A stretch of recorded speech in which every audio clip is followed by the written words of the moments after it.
The morning mist clung to the foothills of the Smoky Mountains like a shroud, thick and deliberate, as if the land itself were hiding secrets too dangerous to speak aloud.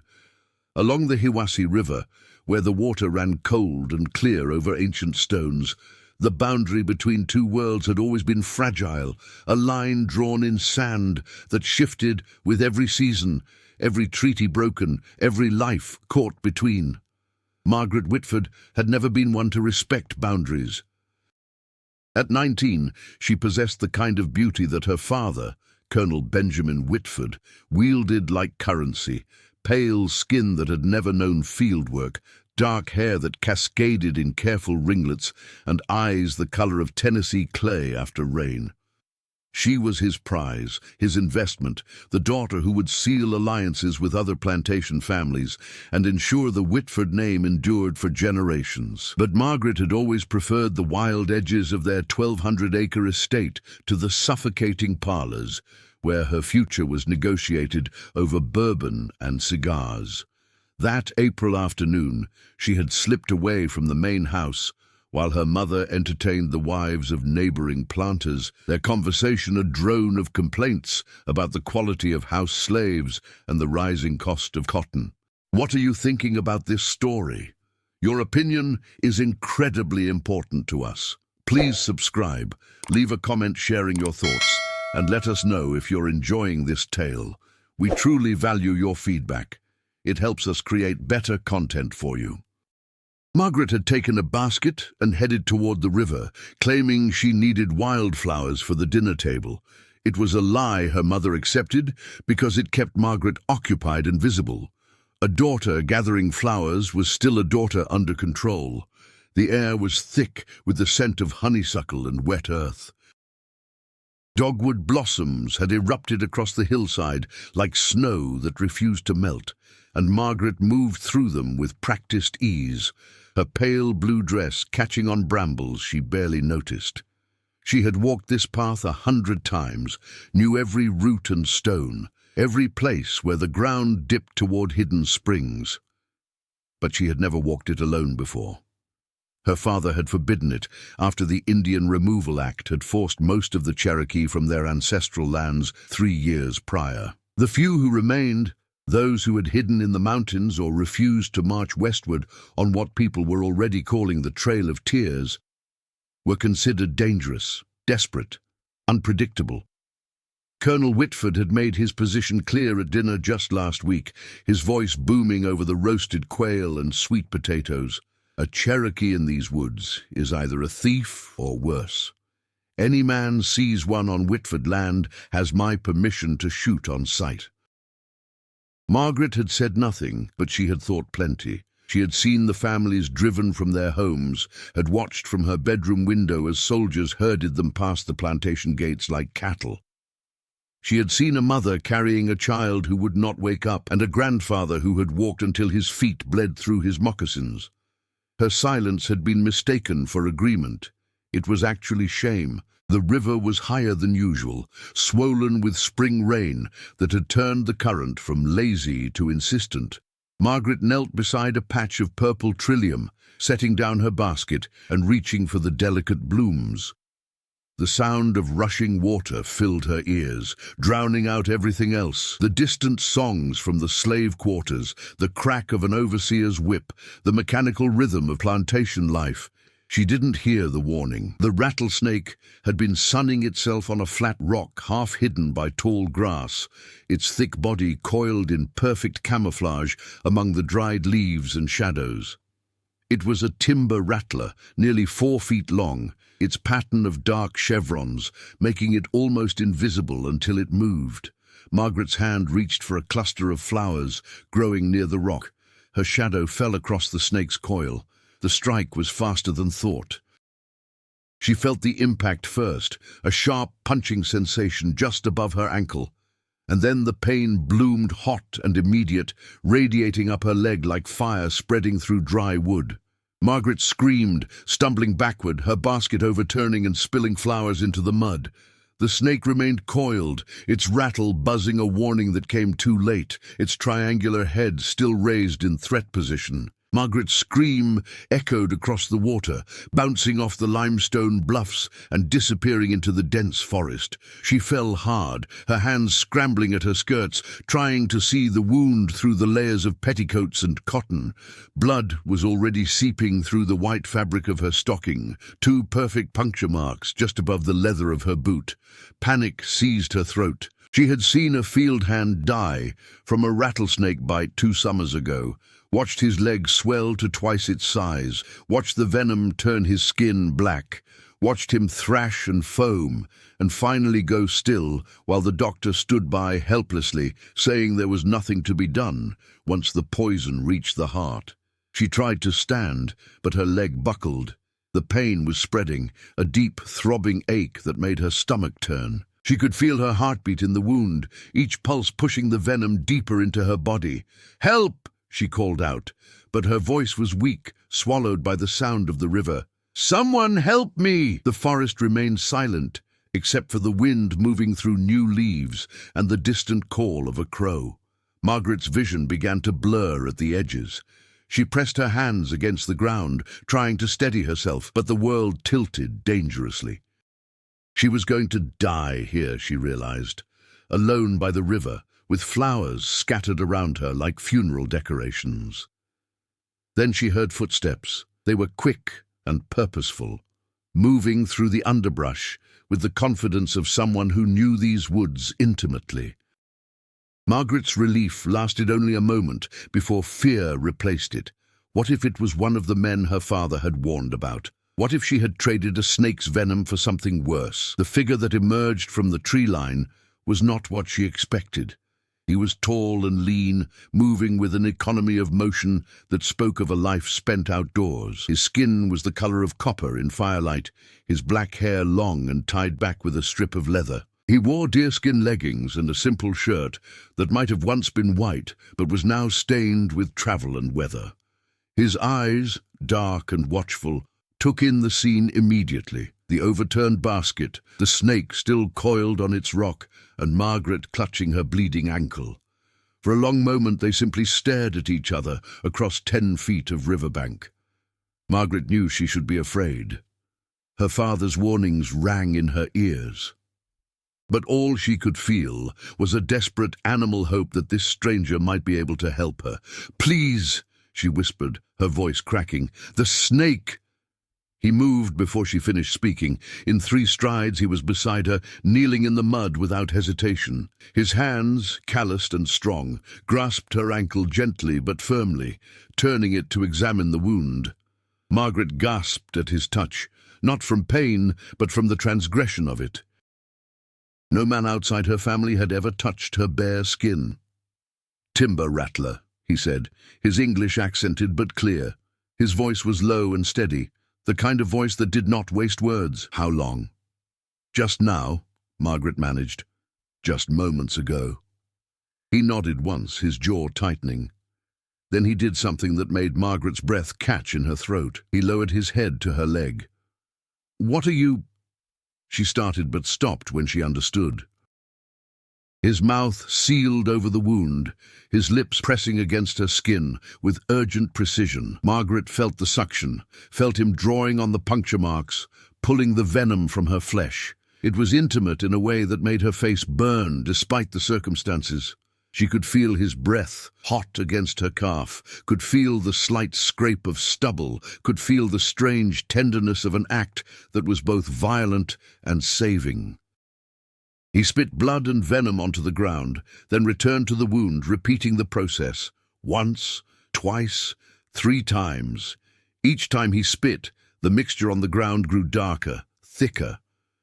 Margaret watched his face as he worked, the concentration in his eyes, the set of his jaw, the way his hands held her leg steady with surprising gentleness. There was no hesitation in him, no disgust, only a fierce determination to draw out every drop of poison before it could reach her heart.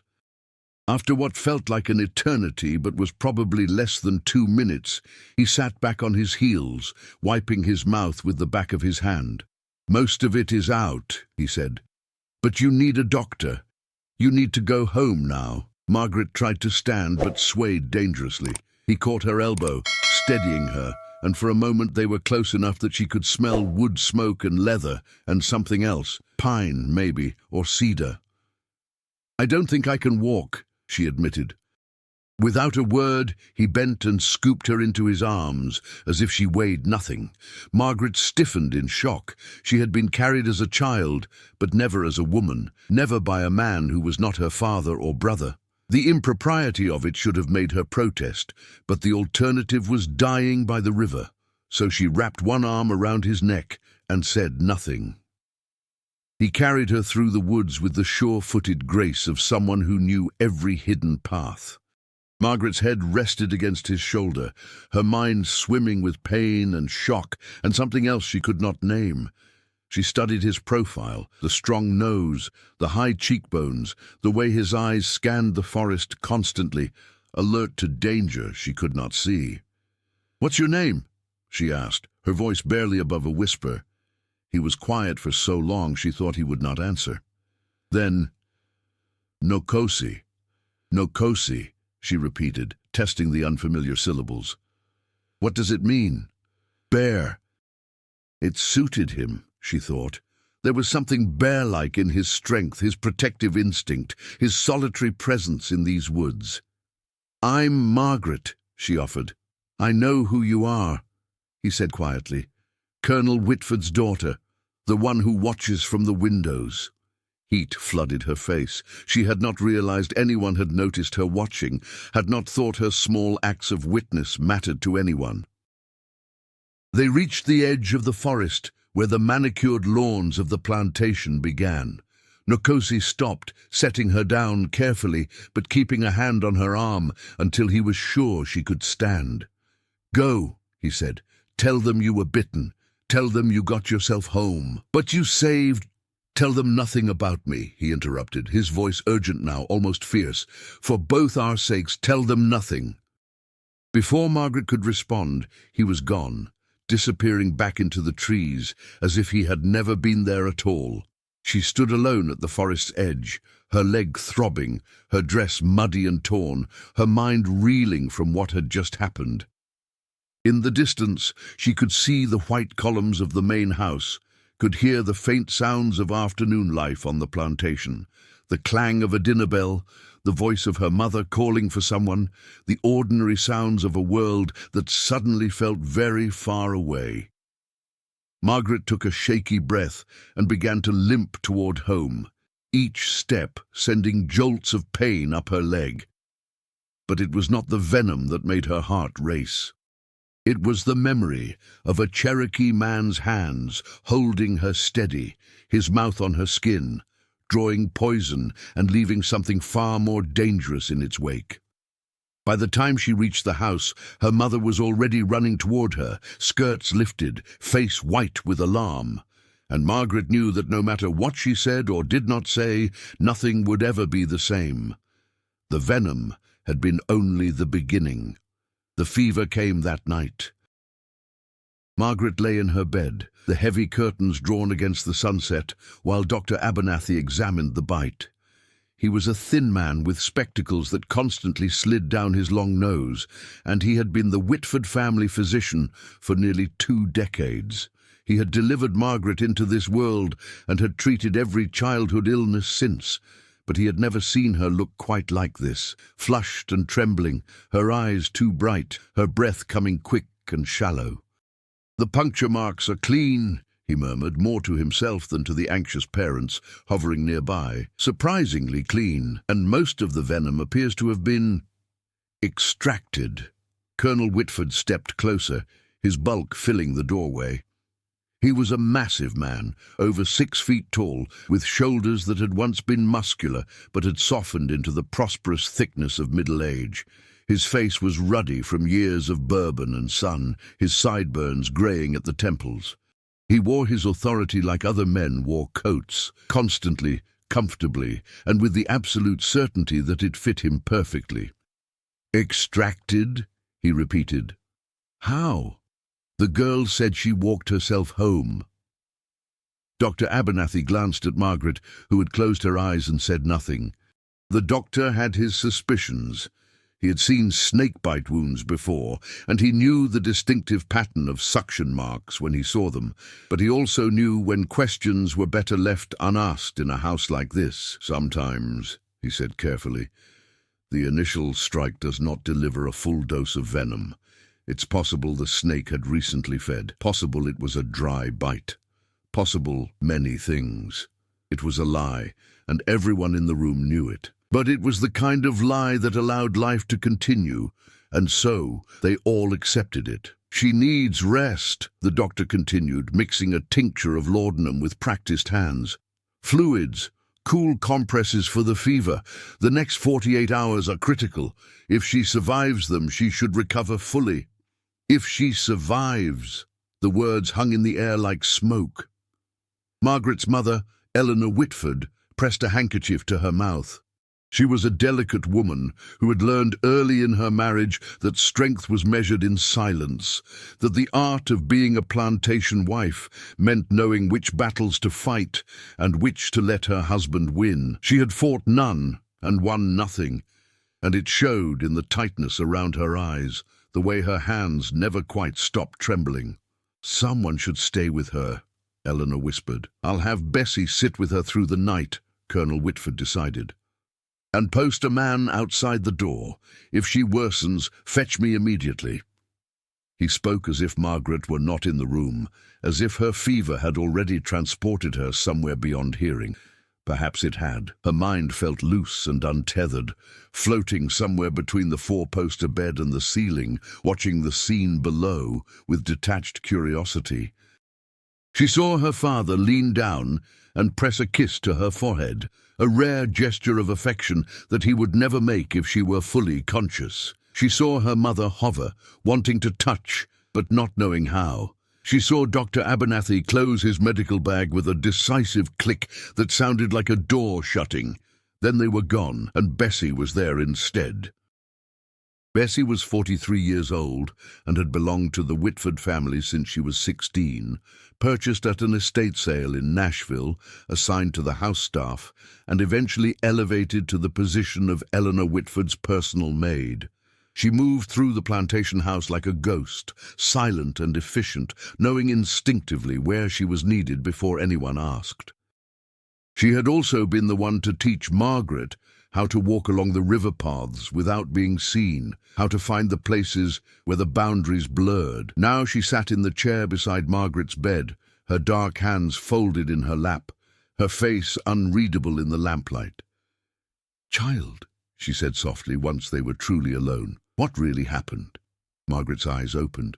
The laudanum was beginning to work, softening the edges of pain, but her mind was still sharp enough to understand the question behind the question. "A snake bit me," she whispered. "I know that much. What I'm asking is who helped you?" Silence stretched between them. Outside, night sounds filtered through the window, crickets and tree frogs, the distant hoot of an owl, the restless movement of horses in the stable. "If I tell you," Margaret said finally, "you'll be in danger too." Bessie's expression did not change, but something flickered in her eyes. Recognition, perhaps, or resignation. "Been in danger my whole life, Miss Margaret. One more secret won't make much difference." So Margaret told her. Every detail, from the snake's strike to Nkosi's appearance, from the intimacy of his mouth on her skin to his warning to say nothing. The words spilled out in a fever rush, part confession and part desperate need to make someone else understand what had happened, to anchor the memory in something real before the laudanum pulled her under completely. When she finished, Bessie was quiet for a long time. "Nkosi," she repeated slowly. "Cherokee name, means bear. You know him?" "Know of him." Bessie rose and moved to the window, checking that the curtains were fully closed before returning. "He used to come around the quarters sometimes, brought medicine when folks were sick, helped Jimmy's boy when he cut his leg near to the bone, never asked for nothing in return." "Why would he help?" Margaret asked. "My father has done nothing but try to drive his people away." Bessie's smile was sad. "Some people help because it's who they are, not because of who you are, but that don't make it safe. Your father finds out a Cherokee man touched you, put his mouth on you." She shook her head. "They'll hunt him like an animal." Margaret felt something tighten in her chest that had nothing to do with the venom. "Then we won't tell them." "Oh, child." Bessie returned to the chair, her voice gentle but firm. "This ain't a secret you can keep. The doctor knows something happened. Your father already suspects. And if that fever in you is anything like what I'm seeing in your eyes, it ain't just poison you're burning with." The words hit Margaret like a slap. Was it that obvious? Could everyone see what she barely admitted to herself, that something had shifted in those moments by the river, that Nokosi's hands on her skin had awakened something she had no name for? "I'm grateful," she said defensively. "He saved my life. Is gratitude a crime now? In this house, when it's directed at a Cherokee man?" Bessie's voice was barely a whisper. "Yes, child. That kind of gratitude will get you both killed." The laudanum pulled Margaret down into dark water then, dragging her under before she could respond. The last thing she heard was Bessie humming softly, an old song from somewhere else, something that sounded like mourning and hope mixed together. Margaret dreamed of rivers and rattlesnakes, of hands the color of copper and eyes that saw through her in ways no one else ever had. She dreamed of her father's rage and her mother's fear, of boundaries drawn in blood and treaties written on lies. She dreamed of the taste of venom and the touch of salvation, and somewhere in the fever dark of her mind she could not tell which was which. When she woke near dawn, the fever had broken. Bessie was asleep in the chair, her chin dropped to her chest. Through the window, Margaret could see the first pale light touching the tops of the trees, turning the morning mist to gold. Her leg still throbbed, but the pain was manageable now. The wound was already beginning to close, the angry red fading to pink. She would have scars, 2 small marks just above her ankle that would remain for the rest of her life. But scars, Margaret thought, were sometimes the only proof that you had survived something worth remembering. She lay still, listening to the plantation wake around her. The bells rang for morning work. The kitchen fires were lit. The slaves began their daily movements through the yards and fields, a choreographed dance of labor that had been perfected over generations of bondage. And somewhere out there, beyond the manicured lawns and cotton fields, beyond the boundaries of Colonel Whitford's 1,200 acres, Nokosi was probably watching the same sunrise from the forest Margaret was not supposed to enter. She wondered if he was thinking about her. She wondered if he knew what he had started. 3 days later, when Margaret was well enough to come down to dinner, her father made an announcement that turned her blood cold. They were seated in the formal dining room, the table laden with ham and sweet potatoes and cornbread, the silver gleaming in candlelight. Margaret's brother Thomas was home from the university in Knoxville, and several neighbors had been invited, the Harrigans from the adjacent property and Judge Blackwell, who owned a smaller but equally prosperous plantation 5 miles down the river. Colonel Whitford stood at the head of the table, his wineglass raised. "I want to thank you all for your concern during Margaret's recent ordeal," he began, his voice carrying the practiced cadence of a man accustomed to being heard. "It reminded me of how fragile our security is, how the wilderness still presses against us, how we must remain vigilant."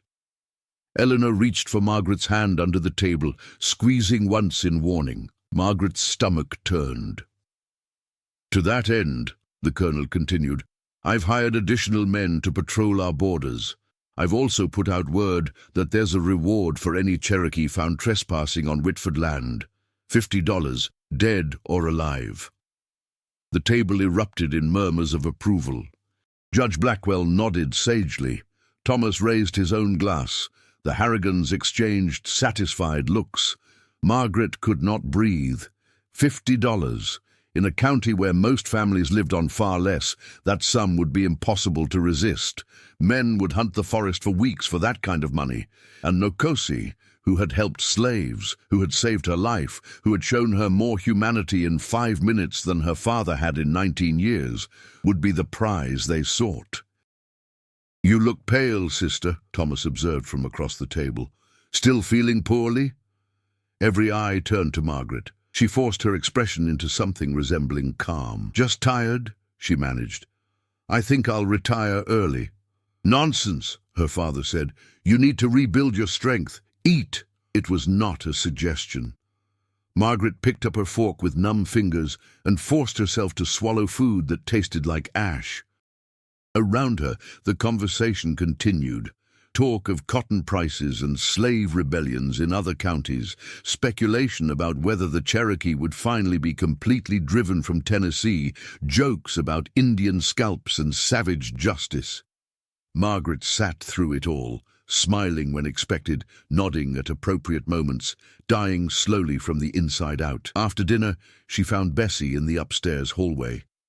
$50, Margaret whispered urgently. "We have to warn him."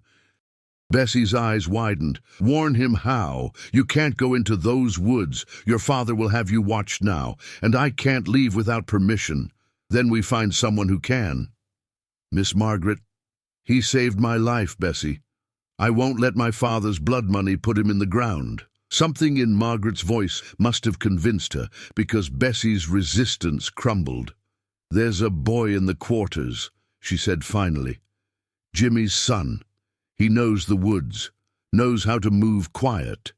He could get a message through." "Tonight," Margaret said. "It has to be tonight."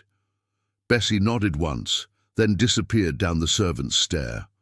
Margaret returned to her room and waited, her heart hammering against her ribs.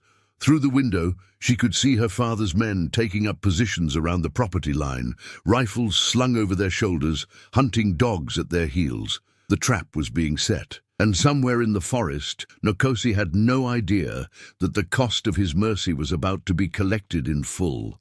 The boy's name was Samuel, though everyone in the quarters called him Little Sam to distinguish him from his father, Big Sam, who worked the cotton fields. Little Sam was 14 years old and small for his age, with quick hands and quicker feet that made him valuable for tasks requiring stealth. He had learned early that survival meant being invisible, being useful, and knowing when to keep his mouth shut. Bessie found him after midnight, behind the quarters where he was supposed to be sleeping, but was instead carving a piece of wood by moonlight. She pressed a folded piece of paper into his palm, along with specific instructions delivered in a voice that left no room for questions. "Follow the river north until you reach the split oak," she whispered.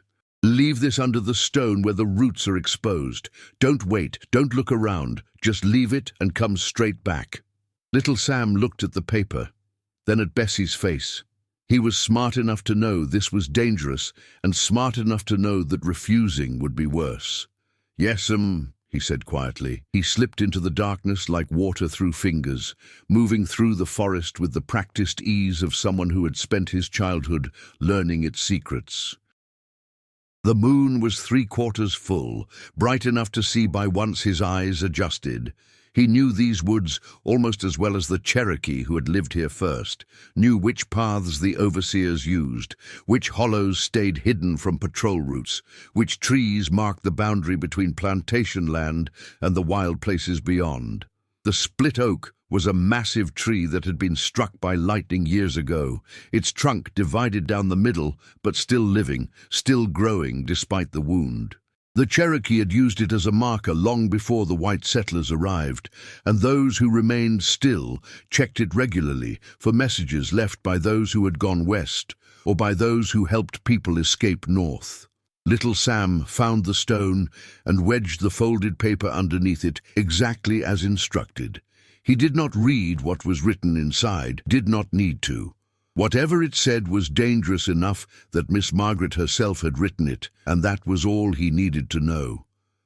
He was halfway back when he heard the dogs.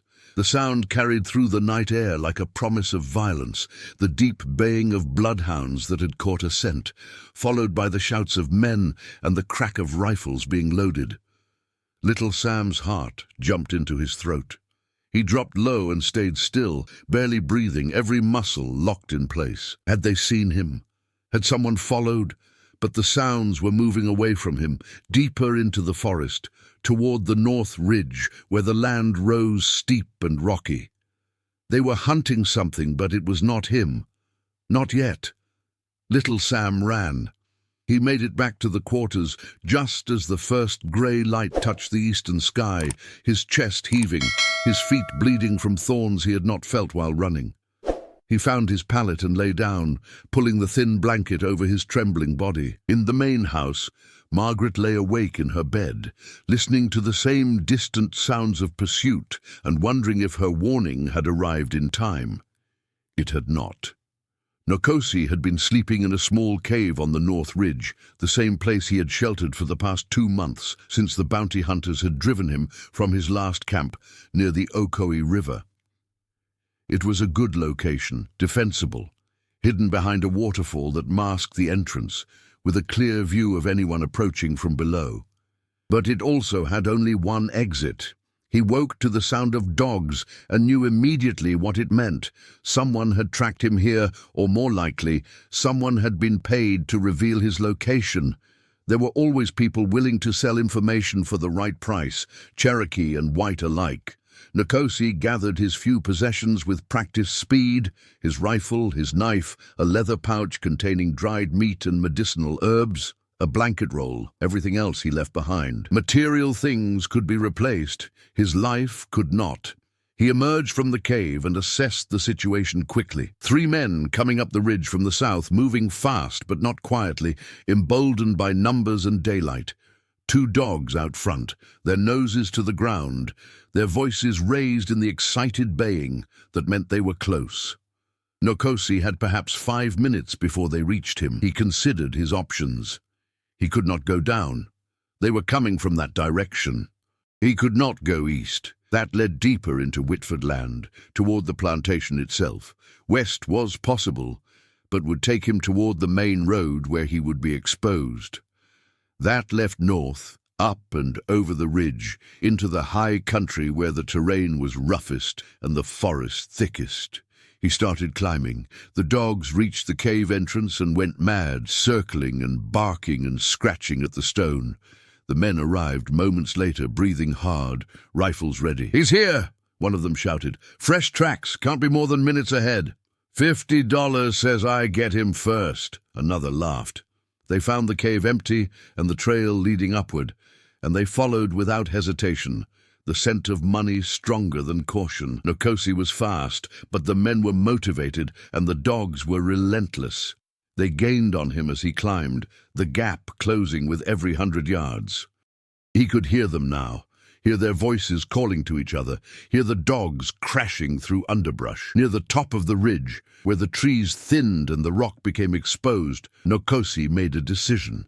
He could not outrun them, so he would have to outthink them. He found a narrow ledge that ran along the face of a limestone cliff, barely 2 feet wide, with a sheer drop of 60 feet to the rocks below.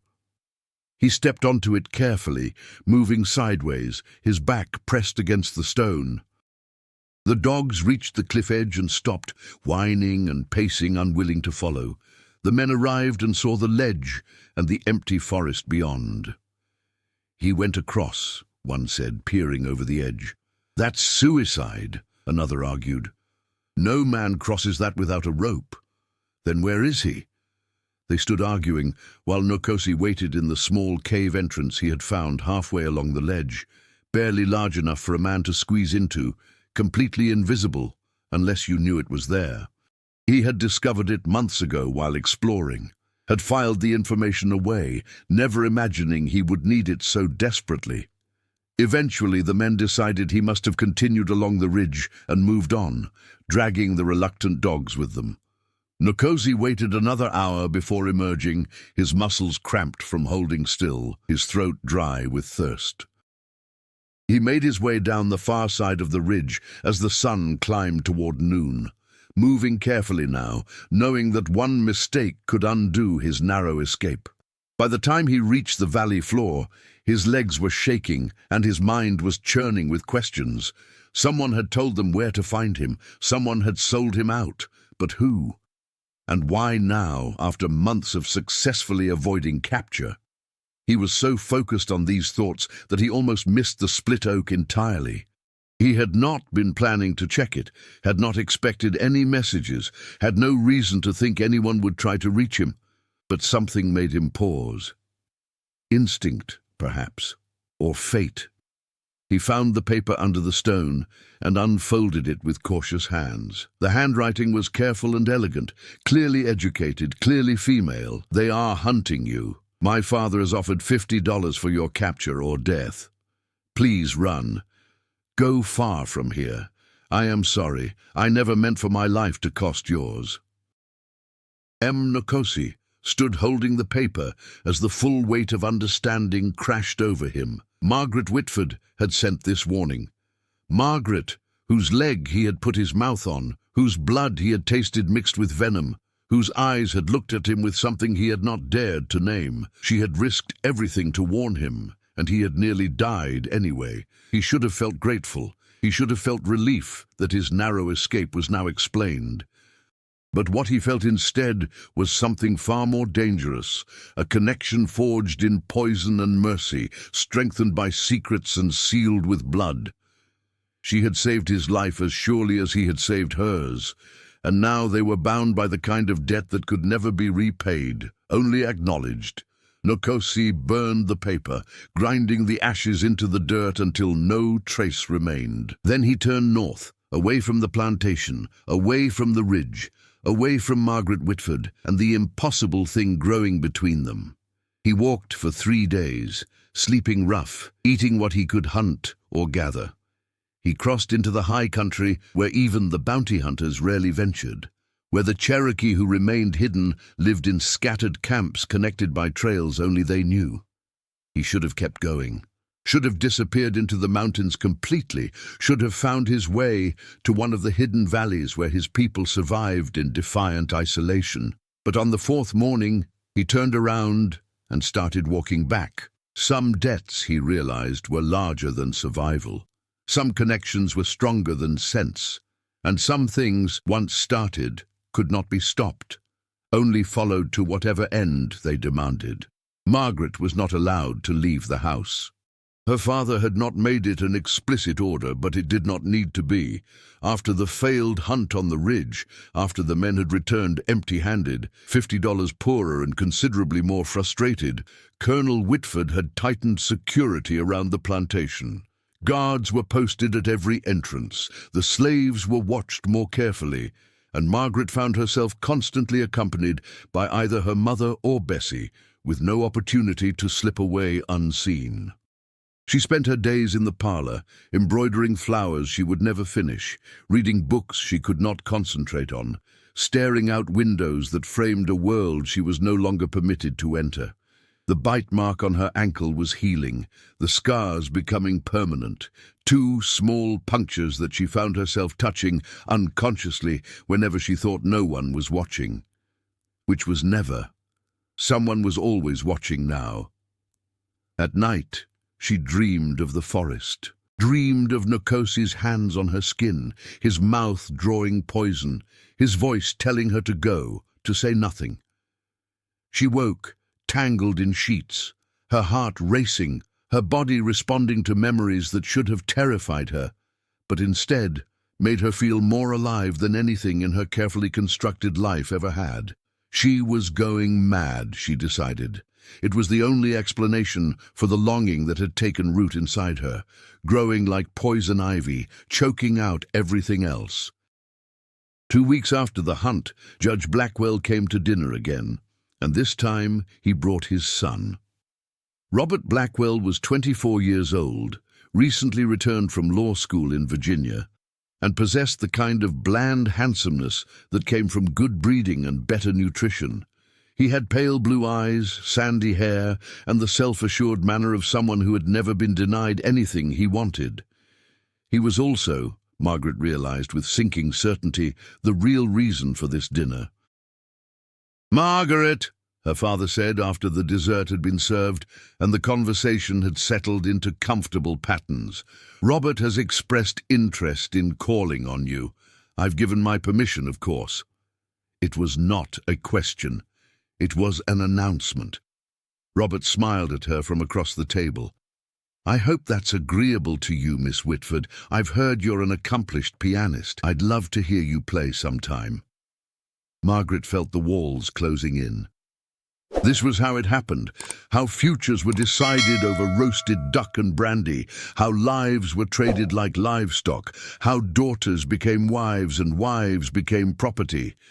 "Of course," she heard herself say, "that would be lovely." The lie tasted worse than venom. After dinner, Robert cornered her in the library while her father and Judge Blackwell discussed cotton futures in the next room. He stood too close, his cologne thick and cloying, his hand reaching for hers with presumptuous familiarity. "Your father and mine have been discussing an arrangement," he said, his voice low and intimate in a way that made Margaret's skin crawl. "I think you and I would be well suited. The Blackwell and Whitford plantations together would control nearly 2,000 acres. We'd be the most powerful family in the county." "Is that what you want?" Margaret asked, pulling her hand away. "Power? Of course, don't you?" He seemed genuinely confused by the question. "What else is there?" "Freedom," Margaret thought. "Choice, love, something real." But she said none of these things. Instead, she smiled politely and excused herself, claiming a headache that was not entirely a lie. That night, she found Bessie in her room, turning down the bed. "He's going to marry me off," Margaret said without preamble. "To Robert Blackwell." Bessie's hand stilled on the quilt. "I know, child." "Whole house knows. Your mother's already talking about wedding dates." "I can't," Margaret's voice cracked. "Bessie, I can't marry him. I can't spend the rest of my life pretending to be someone I'm not, loving someone I don't, living a life that feels like slow death. What choice do you have?" It was the question Margaret had been avoiding for 2 weeks. What choice did she have? She was 19 years old, female, and utterly dependent on her father's goodwill. She owned nothing, controlled nothing, had no legal standing to refuse anything he decided, unless she ran. The thought arrived fully formed, terrifying and exhilarating in equal measure. She could run, could disappear into the forest the way Nkosi had, could leave behind everything, the plantation, her family, her name, her future. "I need to see him," Margaret whispered. "I need to talk to him." Bessie closed her eyes. "Oh, child, what are you thinking?" "I'm thinking that he understood something about me in 5 minutes that no one in this house has understood in 19 years. I'm thinking that he risked his life to save mine, and I can't live the rest of my days wondering what would have happened if I'd been brave enough to find him again." "You're talking about throwing your life away." "No," Margaret's voice was steady now, certain. "I'm talking about claiming it." Bessie looked at her for a long moment, and Margaret saw something shift in her face. A recognition, perhaps, of a courage she had not expected to find in her mistress. "Little Sam can get a message to him," Bessie said finally. "Can tell him to meet you. But Miss Margaret, you need to understand, once you do this, there's no coming back. Your father will disown you. Your mother will never speak to you again. Everyone you've ever known will consider you dead or worse. I know. And this Cherokee man, you barely know him. He might not want what you're thinking. He might turn you away." "Then at least I'll have asked." Margaret met Bessie's eyes. "At least I'll have tried." Bessie nodded slowly. "When?" "Tomorrow night. There's a new moon. No one will see me leave." "Where?" "The Split Oak." "Where he found the first message." Bessie moved to the door, then paused. "Miss Margaret, what you're feeling, this thing you think is between you, you know it can't end well, don't you? Even if he meets you, even if he feels the same. The world won't allow it." "I know," Margaret said softly. "But maybe some things are worth doing even when they can't end well. Maybe trying is enough." Bessie left, without another word. Margaret lay awake all night, her mind racing through possibilities and consequences, through hopes and terrors. By dawn, she had made her peace with what was coming. She would meet Nkosi one more time, would tell him what she felt, would offer him a choice. And whatever he decided, she would finally be someone who had chosen for herself, even if only once. The next day passed with agonizing slowness. Margaret played the piano for Robert's visit, smiled through lunch with her mother's friends, pretended interest in fabric samples for a wedding dress she would never wear. She performed her role flawlessly, all while feeling like she was watching herself from a great distance. When night finally came, she dressed in her plainest clothes, a dark wool dress, sturdy boots, a cloak with a hood. She left behind her jewelry, her fancy dresses, everything that marked her as Colonel Whitford's daughter. She carried only a small bag with bread, cheese, and the silver brush that had belonged to her grandmother, the one thing she could not bear to leave behind. At midnight, she slipped from her room and down the servants' stairs, moving through the dark house with her heart hammering. She knew every creaking board, every door that needed careful handling. She had practiced this escape 100 times in her mind. The back door opened silently. The night air was cool and sharp, carrying the scent of coming rain. Margaret pulled the hood over her distinctive dark hair and started walking. She made it to the split oak just as the first drops began to fall, and found Nkosi already waiting in the shadows, his eyes reflecting what little light penetrated the storm clouds gathering overhead. "You came," she breathed. "You called," he said simply. They stood facing each other in the darkness, rain beginning to fall harder now, and Margaret realized she had no idea what to say. How did you tell someone that they had changed everything? That poison and mercy had somehow become the most important moments of your life? "I'm supposed to marry Robert Blackwell," she said finally. "My father has decided. The wedding is in 3 months. Nkosi's expression did not change, but something flickered in his eyes. Pain, perhaps, or resignation. "I came to tell you that I won't," Margaret continued, her voice stronger now. "I won't marry him. I won't go back to that house. I won't live a life that was chosen for me by people who think I'm property to be traded." "What will you do?" It was the essential question. Margaret took a breath. "Run. Disappear. Find somewhere they can't find me." She paused. "Unless you know a better way." Nkosi was quiet for so long that Margaret thought he would not answer. The rain fell harder, soaking through her cloak, plastering her hair to her face. She started to shiver, though whether from cold or fear she could not tell. Then he spoke, his words careful and deliberate. "There are Cherokee camps in the high mountains, hidden places where those who refused removal still live. I could take you there. You would be safe." Margaret's heart leaped. "And you? Would you stay?" "I have nowhere else to go. The bounty on me makes the lowlands too dangerous." It was not a declaration of love. It was not even a promise. But it was an answer, and Margaret would take it. "When do we leave?" "Now," Nkosi said, "before the rain stops. The storm will cover our tracks, mask our scent. By the time they realize you're gone, we'll be too far to follow." Margaret nodded, suddenly terrified and exhilarated in equal measure. She was doing this. She was actually doing this. Nkosi held out his hand. "Once we start, we don't stop. No matter what you hear behind us, no matter who calls your name, we run until we reach the mountains. Do you understand?" Margaret took his hand. His palm was warm and rough against hers, solid and real in a way nothing else in her life had ever been. "I understand," she said, and they ran. They ran through the rain-soaked forest like ghosts, moving fast and silent through a world gone dark and wild. The storm intensified around them, turning the paths to mud, bending trees and tearing leaves. The thunder so loud it seemed to shake the ground beneath their feet. Margaret had never been so cold, so wet, so alive. Nkosi led the way with absolute confidence, following trails invisible to Margaret's untrained eyes, navigating by instinct and memory through terrain that all looked the same to her. Endless trees, endless darkness, endless possibility of getting lost forever. But she trusted him, had no choice but to trust him, now that she had committed to this madness. They ran for hours. When Margaret stumbled, Nkosi caught her. When her breath came in ragged gasps, he slowed just enough for her to recover before pushing forward again.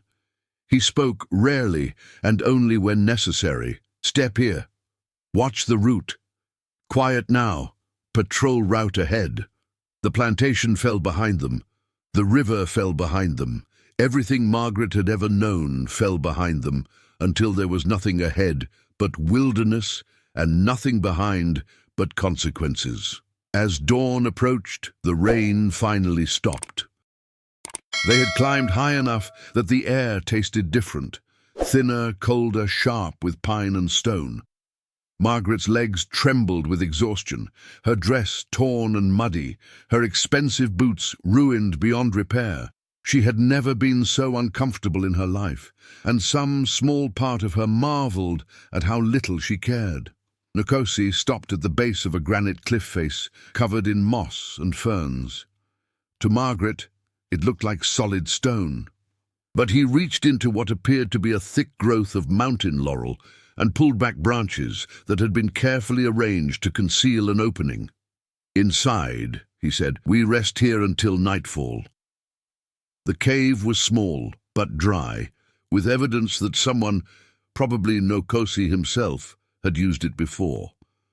There was wood stacked neatly in one corner, a fire ring made of stones, and what looked like a sleeping pallet made from pine boughs and deer hide.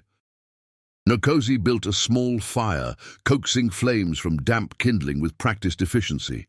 Margaret collapsed near it, her muscles screaming protest, her mind still reeling from what she had done. She had run away, had left everything behind, had chosen a Cherokee man she barely knew over her entire life. The magnitude of it hit her all at once, and she started to shake. Nkosi noticed. He pulled the deer hide from the pallet and draped it around her shoulders, his movements gentle, his expression unreadable. "Shock," he said simply. "It will pass. You need food, warm clothes, sleep." He rummaged through a leather pack Margaret had not noticed before and produced a shirt made of soft deerskin. "Yours is wet, this will be warmer." Margaret looked down at her soaked dress, at the expensive fabric that had once signaled her status as Colonel Whitford's daughter, and now signaled nothing but poor planning for running away. Nkosi was right. She needed to change, but the thought of undressing in front of him made heat flood her face, despite the cold. "Turn around," she said, her voice smaller than she intended. He did, immediately and without comment, facing the cave entrance, while Margaret struggled out of her wet things and pulled on the deerskin shirt. It fell to mid-thigh, far shorter than any dress she had ever worn, and the soft leather felt strange against her skin, intimate, almost living. "You can look now," she said. Nkosi turned back and paused, his eyes travelling over her in a way that made Margaret's breath catch. It was not the leering assessment of Robert Blackwell or the calculating appraisal of her father.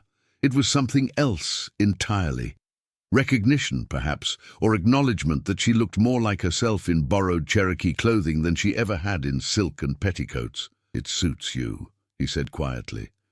Margaret wrapped the deer hide tighter around her shoulders and sat by the fire, suddenly exhausted beyond measure. "What happens now?"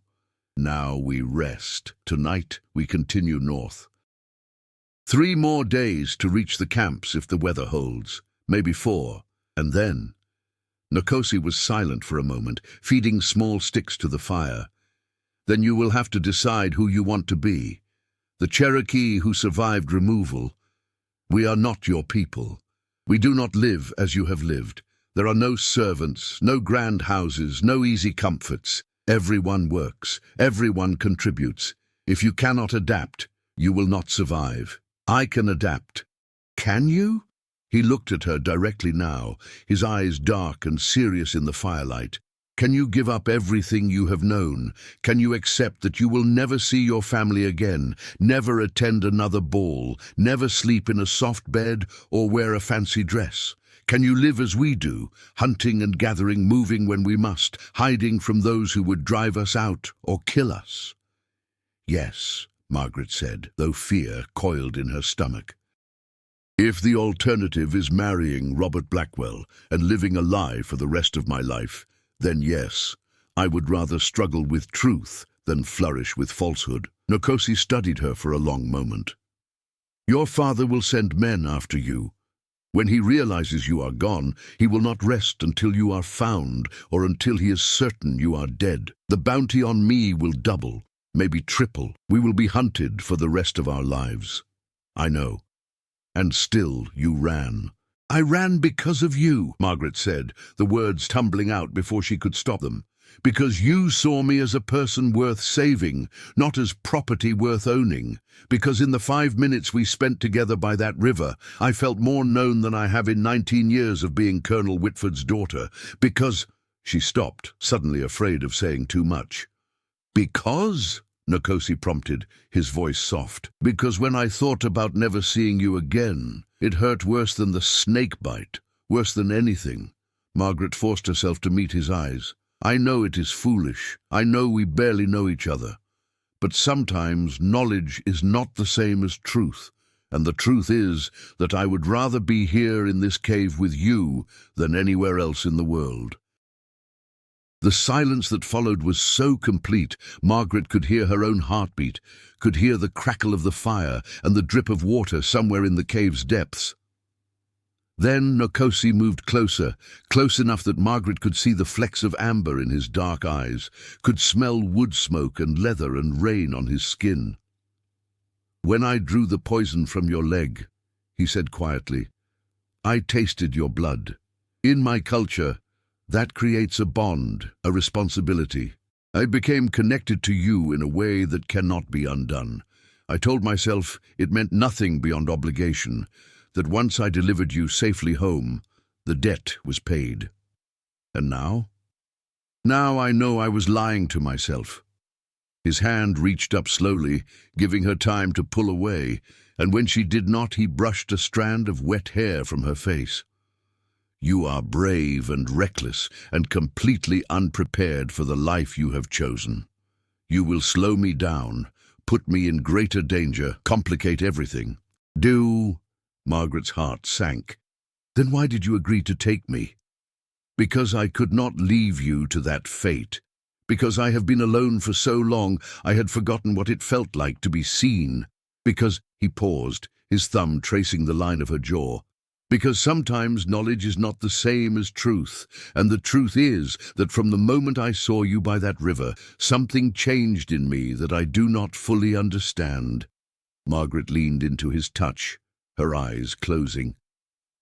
Is this forbidden? In your culture, I mean, a Cherokee man and a white woman. Everything about our situation is forbidden, Nkosi said, by your laws and sometimes by mine. But my people also believe that some connections are chosen by forces greater than us, that the spirits sometimes bind two lives together for reasons we cannot see. Do you believe that? I am beginning to.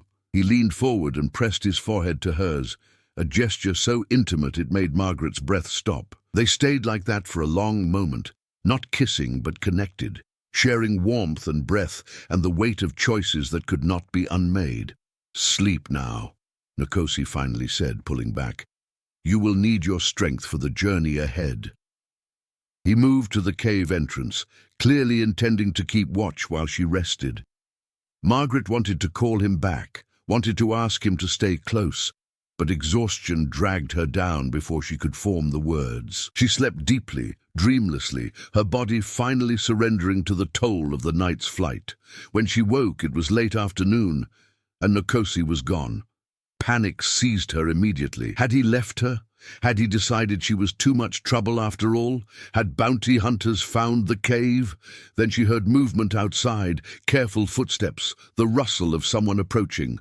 Margaret grabbed the knife Nkosi had left near the fire, her hands shaking. Nkosi appeared in the entrance, carrying 2 dead rabbits and what looked like wild mushrooms wrapped in large leaves. He saw the knife in her hand and smiled slightly. Good, you have instinct for danger. That will serve you in the mountains.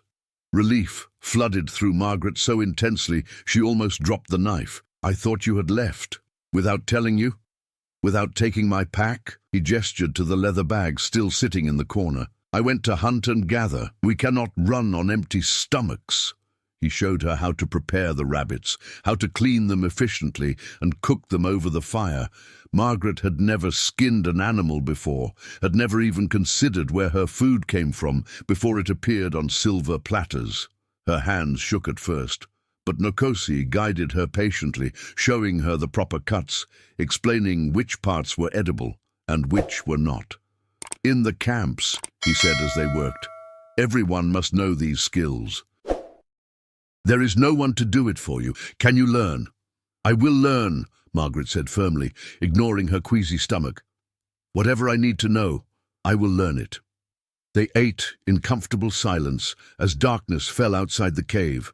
The rabbit was tough and gamey, nothing like the tender meats Margaret was accustomed to, but it was food, and it was warm, and she was grateful for it. After they finished, Nkosi banked the fire carefully, making sure no smoke would give away their position. Then he sat beside Margaret, close enough that their shoulders touched. "Tell me about the camps," Margaret said. "Tell me what to expect." So he did. He told her about the small communities of Cherokee who had refused removal, who had hidden in the high mountains and survived through determination and knowledge of the land. He told her about the families who had lost everything but still held together, about the elders who preserved their language and stories, about the children who grew up knowing they were hunted simply for existing. He told her about the women who would be suspicious of her at first, who would test her to see if she was truly willing to work or just a white woman playing at poverty. He told her about the prejudice she would face, the whispers, the doubts. "It will not be easy," he said. "Some will never accept you. Some will always see you as the enemy, as the daughter of those who drove us from our lands. You will have to prove yourself every day." "I understand," Margaret said. "I would not accept me either, if I were them." Nkosi turned to look at her, surprise flickering across his face. "You are wiser than I expected." "I am not wise," Margaret said. "I am just honest enough to know that I come from a world built on the suffering of others, that my comfort was purchased with your people's displacement and the enslavement of others. I cannot undo that, but I can refuse to perpetuate it." "That is a beginning," Nkosi said softly. They sat in silence for a while, watching the fire's embers glow in the darkness. Outside, night sounds filled the forest, owls hunting, small creatures rustling through leaves, the wind moving through the high branches. "Nkosi," Margaret said finally, "why were you exiled from your tribe?"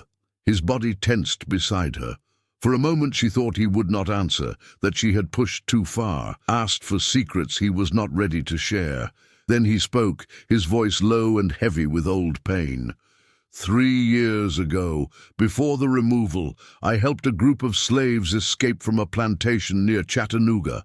They came through our lands in the night, desperate and starving, and I gave them food and shelter and showed them the path north toward freedom. "That is not a crime," Margaret said.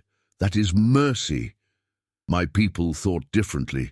We were already under pressure from white settlers, already fighting to keep our lands. The tribe elders said that helping runaway slaves would bring down wrath from the slaveholders, would give them more reason to drive us out. They said I had endangered everyone for the sake of strangers. So they exiled you. They gave me a choice. Stop helping or leave. I could not stop. So I left." Nkosi's voice was steady, but Margaret heard the grief beneath it. "I have been alone since then, moving from place to place, helping when I can, hunted by bounty hunters and rejected by my own people." Margaret reached for his hand in the darkness, lacing her fingers through his. "You are not alone anymore." He looked down at their joined hands, his expression unreadable. "No," he agreed quietly. "I am not alone anymore."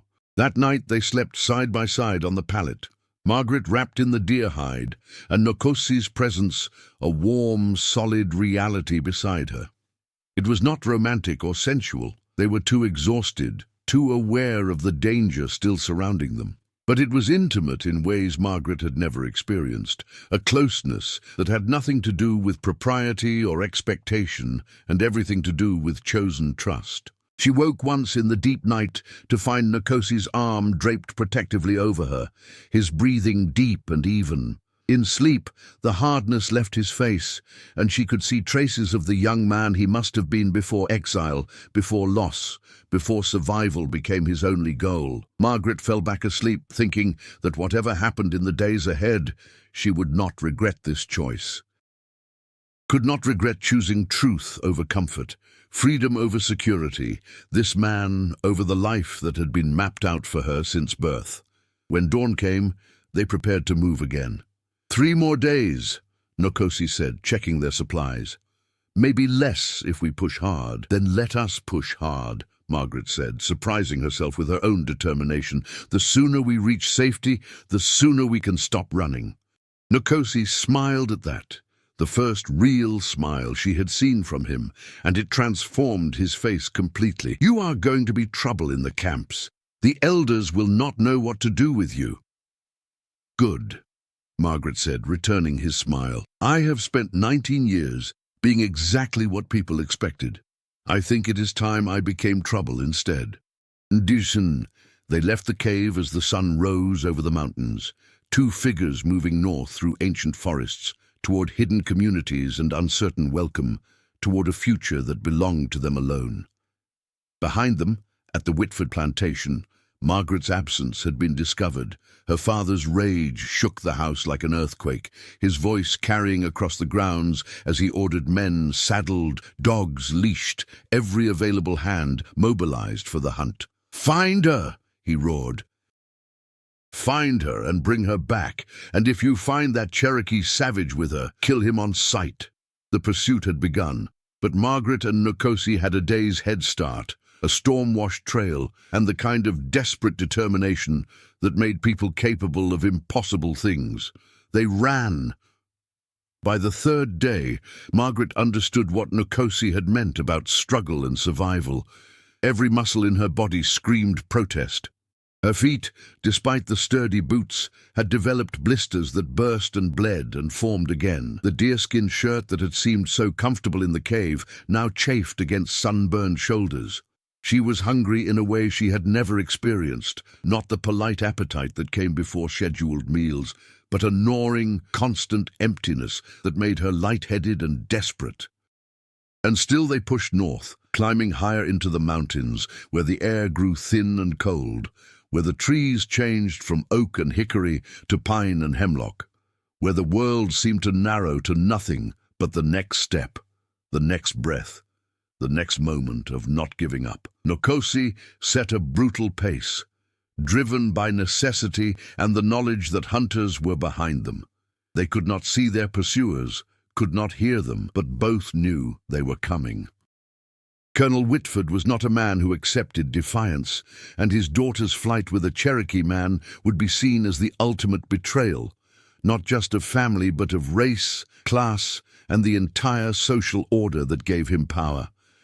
They traveled mostly at night now, sleeping in brief snatches during daylight hours in whatever shelter they could find. Hollow logs, dense thickets of rhododendron, shallow caves that offered minimal protection. Nkosi taught Margaret to move silently, to step on rocks rather than leaves, to break no branches, to leave no trace of their passage. She learned to identify edible plants, ramps and fiddlehead ferns, wild onions and watercress. She learned to drink from streams by lying flat and sipping directly from the current, because they had no vessel for carrying water. She learned to ignore discomfort, to push through exhaustion, to find reserves of strength she had not known existed. On the afternoon of the 3rd day, as they rested in a grove of ancient hemlocks, Margaret finally broke. "I cannot," she gasped, her breath coming in ragged sobs. "Nkosi, I cannot go any further." He had been scouting ahead, but returned immediately when he heard her voice. He found her sitting with her back against a massive tree trunk, tears streaming down her face, her entire body shaking. "My feet," she whispered. "I think they are infected. I can feel fever starting. We need to stop." "Just for a day, please." Nkosi knelt and carefully removed her boots. What he found made his jaw tighten. The blisters had indeed become infected, the skin red and swollen, oozing fluid that smelled wrong. If left untreated, the infection could spread, could kill her as surely as any bounty hunter.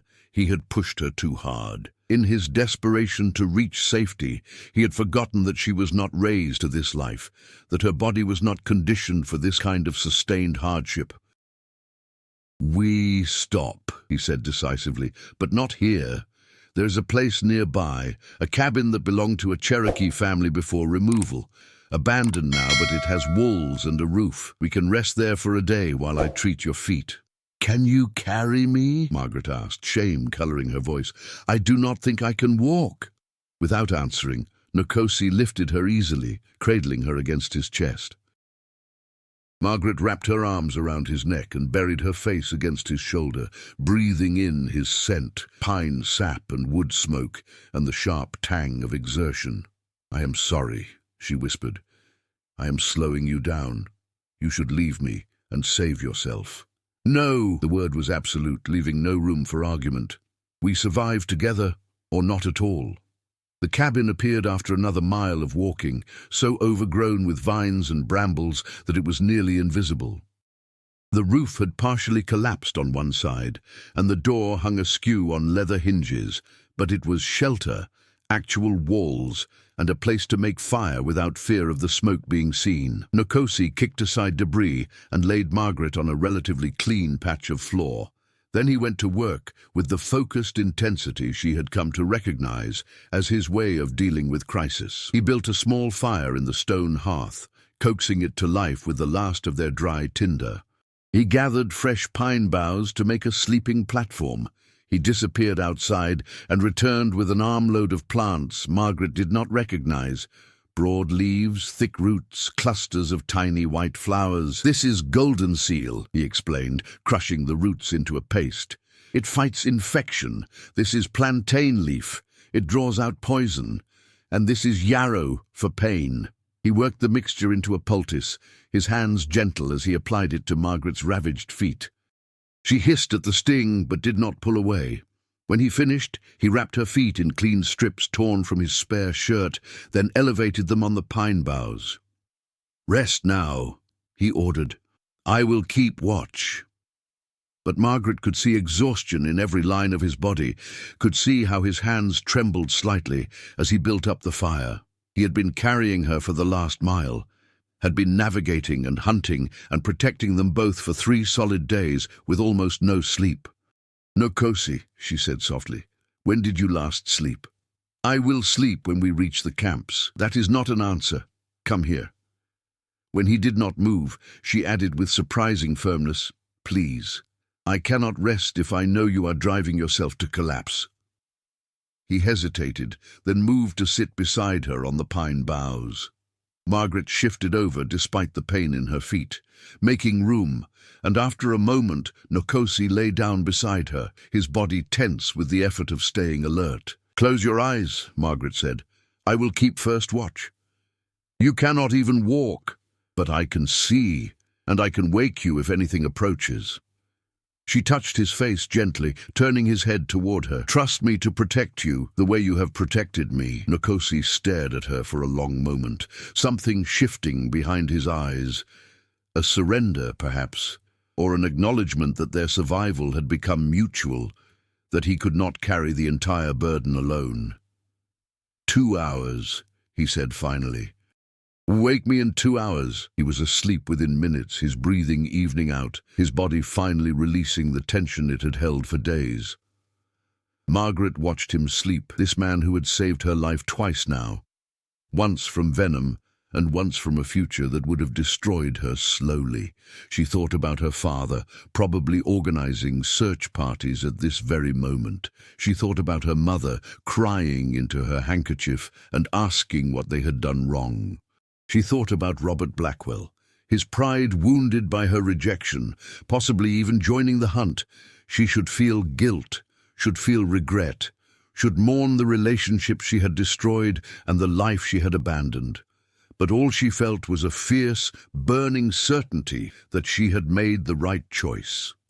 Outside, shadows lengthened as afternoon turned to evening. Margaret kept watch as promised, her eyes scanning the forest for movement, her ears alert for sounds that did not belong. Her feet throbbed despite the poultice. Her body ached in ways she had not known were possible, and she was hungrier than she had ever been. And yet she was happy, genuinely, inexplicably happy. It made no sense.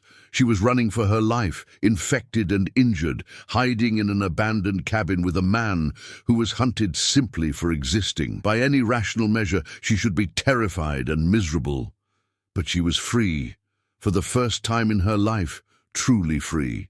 That freedom had a price.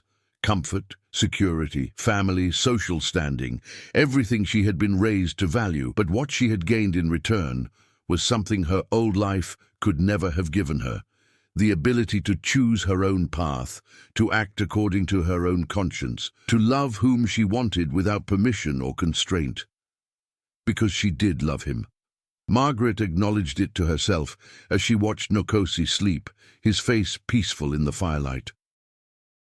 She loved this man who had risked everything to help her, who had shown her kindness when he had every reason to show her hostility, who had chosen truth over safety again and again until it had cost him his home, his family, his place in the world. She loved him with an intensity that frightened her, loved him in ways that her upbringing had never prepared her for. Not the romantic fantasies she had read about in books, but something rawer and more real, forged in adversity and sealed with shared survival. 2 hours passed. Margaret did not wake him. 3 hours. 4. The sun set and darkness filled the cabin, broken only by firelight that painted dancing shadows on the walls. Still, Margaret kept watch, letting Nkosi sleep, knowing he needed rest more than she needed relief. It was near midnight when he finally woke on his own, sitting up abruptly with the alertness of someone accustomed to danger. "You let me sleep too long," he said, but there was no anger in his voice, only wonder, as if the gift of rest was something he had forgotten existed. "You needed it." He turned to look at her, really look at her, and what she saw in his eyes made her breath catch. There was desire there, yes, but also tenderness, also gratitude, also something that looked very much like love. "Margaret," he said quietly, "do you understand what we are to each other now? Tell me. In my culture, when two people choose to survive together, when they share food and shelter and protection, when they trust each other with their lives," he paused, searching for words, "they become family, not by blood, but by choice. It is a bond as strong as marriage, sometimes stronger." Is that what we are, family?" "I think we are more than that." Nkosi moved closer, his hand finding hers in the darkness.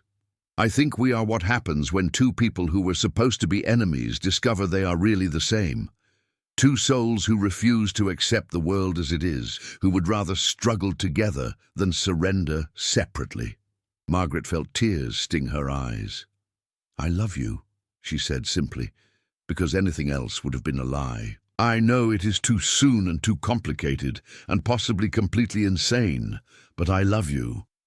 Nkosi's hand tightened on hers. "In my language, we have a word, ageha. It means my heart, not just the organ that beats in your chest, but the essence of who you are, the part that feels and hopes and dares to love despite all the reasons not to." He brought her hand to his chest, pressing it against his heart. "You are Ageha to me. You have become necessary." Margaret leaned forward and kissed him, finally closing the distance that had existed between them since the river. It was not her first kiss. Robert Blackwell had stolen that at a Christmas party the previous year, a wet and clumsy thing that had made her feel nothing except relief when it ended. This was entirely different.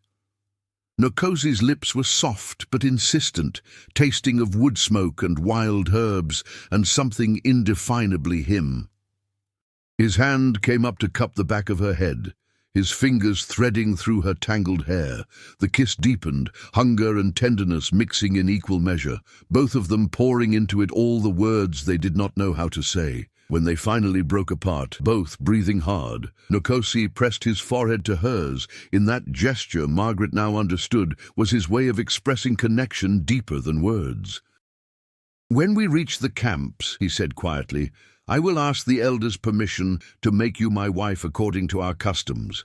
It will not be recognized by white law, will mean nothing to the world outside, but it will bind us in the eyes of my people and in the eyes of the spirits." "Yes," Margaret breathed. "Yes." They held each other through the night, sometimes talking quietly, sometimes sitting in comfortable silence, sometimes kissing with the urgency of people who knew their time might be limited. Margaret's feet still throbbed, but she barely noticed. Her world had narrowed to this moment, this cabin, this man who had become her entire future. When dawn came, Nkosi checked her feet and declared the infection reduced enough to travel. "One more day," he said, "maybe less. The camps are close now. I can feel it." They left the cabin as the sun rose, Margaret leaning on Nkosi for support, both of them moving slower than before, but moving together. The forest around them had changed. The trees were different here, older and taller, and the undergrowth was thick with rhododendron that formed natural walls along the trail.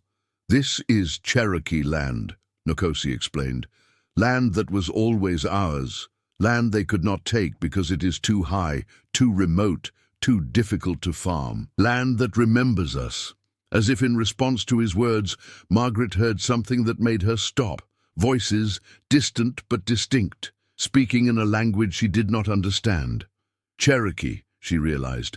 Actual Cherokee voices, not hidden or fleeing but present and alive. Nkosi smiled. "We have arrived."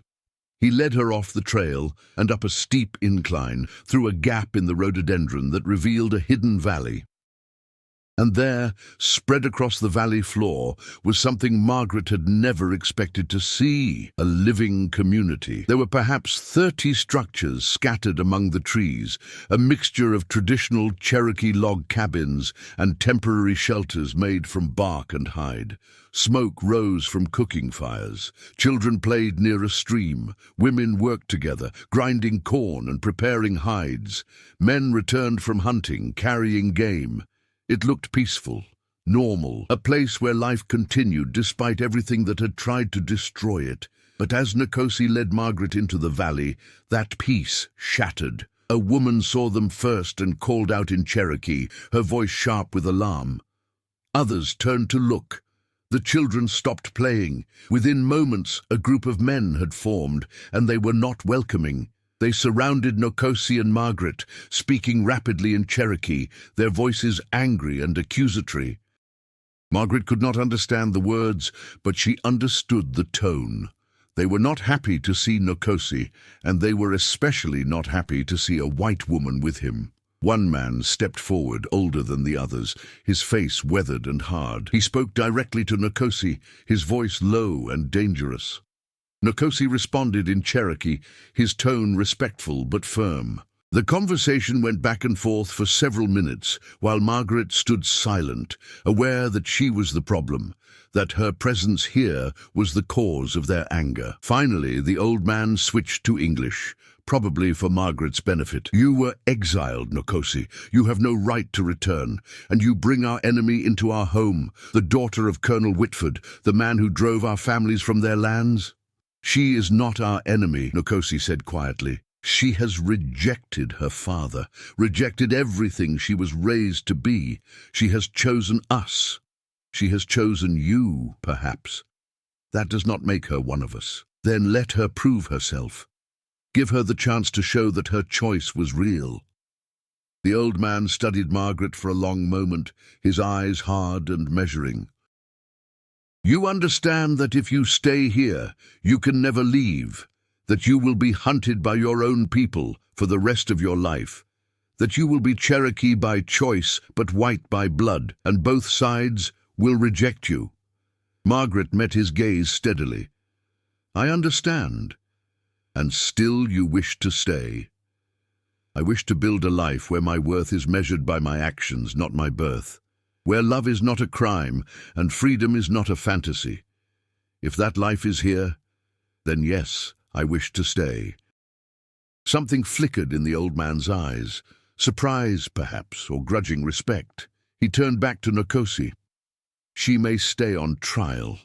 If she works hard, learns our ways, proves herself useful, then perhaps in time we will accept her. But if she fails, if she proves to be a burden or a danger, she leaves. And you leave with her, Nkosi. Your exile stands." It was not a warm welcome. It was barely a welcome at all. But it was a chance. "Thank you, Elder," Nkosi said, bowing his head slightly. The group dispersed slowly, though many continued to watch them with suspicious eyes. An older woman approached, the same one who had first called out, and spoke briefly to Nkosi in Cherokee before turning to Margaret. "You will stay in my cabin," she said in accented English. "I will teach you. If you can learn, you live. If you cannot, you go." She looked Margaret up and down critically. "You are too soft, too weak. But we will see." And with that, Margaret's new life began. The first week nearly killed her. Margaret had thought she understood hardship after the 3-day flight through the mountains. She had thought her blistered feet and constant hunger had prepared her for the difficult life ahead. She had been wrong.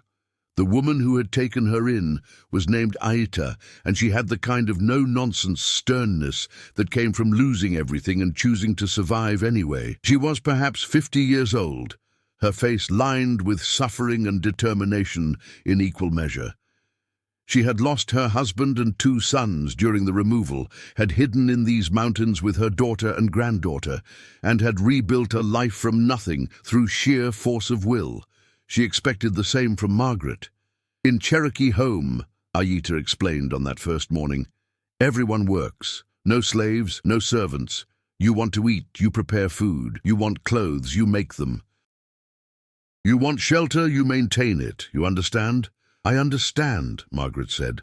"Understanding and doing are different things. We see which one you have." Aita put Margaret to work immediately. The first task was grinding corn, taking dried kernels and using a mortar and pestle to create meal fine enough for cooking. It looked simple. It was not. Margaret's arms ached within minutes. Her shoulders burned. Her hands blistered from gripping the heavy pestle. And when she finally produced a small amount of meal after an hour of grinding, Aita examined it and shook her head. Too coarse. Grind more. So Margaret ground more, her entire body screaming protest, sweat dripping down her face despite the cool mountain air. When she finished, Aita checked again and nodded slightly. Not approval, but acknowledgement that the work met minimum standards. "Good. Now we make bread." Making bread meant mixing the cornmeal with water and ash to create a thick paste, forming it into cakes and cooking them on hot stones beside the fire. Margaret had never cooked anything in her life, had never even entered the plantation kitchen except to give orders to slaves who did the actual work. Her first attempts were disasters. The cakes fell apart. They burned on one side and stayed raw on the other.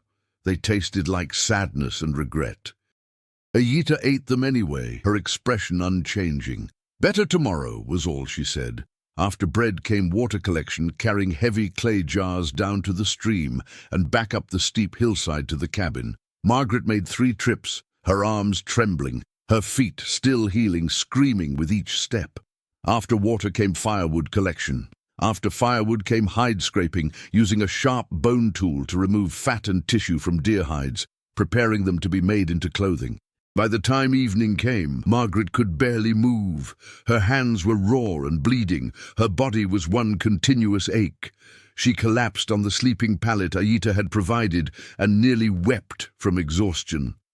"You did not die," Aita observed.